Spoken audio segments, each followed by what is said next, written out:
দেখার জন্য আমাদের অনেক ভালো লাগছে। আমরা পাহাড়ের দিকে উঠতেছিলাম, অনেক সুন্দর। ডিসেম্বরের ছুটিতে দেশের নানান প্রান্ত থেকে আসা লোকারণ্য বাংলাদেশের একমাত্র পাহাড়ি দ্বীপ মহেশখালীর অন্যতম পর্যটন স্পট আদিনাথ মন্দির। আদিনাথ মন্দির হিন্দু ধর্মাবলম্বীদের তীর্থস্থান হলেও এখানে সব ধর্মের ভ্রমণ পিয়াসু নানান বয়সের মানুষের দেখা মেলে।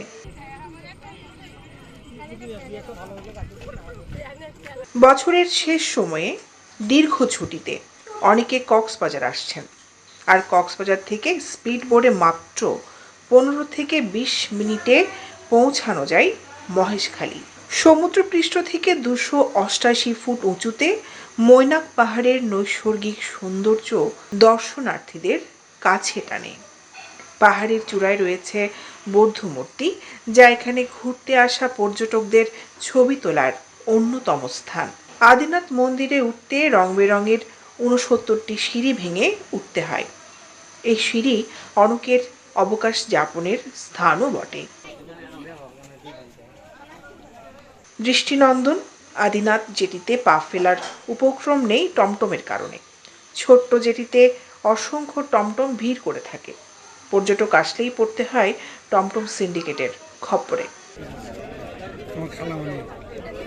পর্যটকরা অভিযোগ করে বলেন, অধিক ভাড়া নেওয়া হচ্ছে পর্যটকদের কাছ থেকে। 5 স্পট ঘুরিয়ে আনার কথা বলে আদায় করা হচ্ছে 500 থেকে 600 টাকা, অথচ খুব কাছেই এসব এলাকায় 100 টাকায় ঘোরা যায়। টমটম ড্রাইভার, স্পিডবোট চালকের নানানভাবে হয়রানির সম্মুখীন হচ্ছে পর্যটকরা। অনেক পর্যটকের মোবাইল চুরি হচ্ছে স্টেশনে, কিন্তু এইসবের কোনো প্রতিকার না থাকায় তারা অসন্তোষ প্রকাশ করেন।